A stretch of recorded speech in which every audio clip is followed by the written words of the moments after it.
呢日汪東城同新劇拍檔出席簽名會，就算現場溫度高達攝氏36度，依然有近1000名粉絲去到現場支持。大東都好擔心佢哋會中暑，叫佢哋要飲多啲水啊！提到早前原本佢有機會演出荷里活機械人電影，可惜因為檔期問題而要放棄，大東都覺得好無奈啊！因為檔期時間沒有辦法配合，再加上其實當初票選的時候也不知道說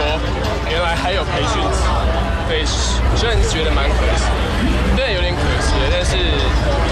我還是覺得就完成現在手邊的工作是最重要的。喺新劇繼續同大東合作嘅曾沛慈，呢日竟然被要求重演喺戲中嘅親密動作啊，搞到曾沛慈都幾尷尬。其實我還蠻努力，想要看看這到底在離地面幾公分的時候可以，而且那場戲那時候拍的時候，其實我也還蠻緊張的。那個時候是為了要拍戲嘛，那今天是畢竟是在台上，然後要互動給大家看，所以我有點害羞，然後又加上我們要 remix 別的動作，就是要臉靠很近，所以我真的當下有一點點，就是覺得大東有點太近了吧，所以有點害羞。大東仲透露呢套劇喺內地都幾受歡迎，如果有機會的話，都想同成班演員一齊去到內地宣傳，答謝粉絲啊！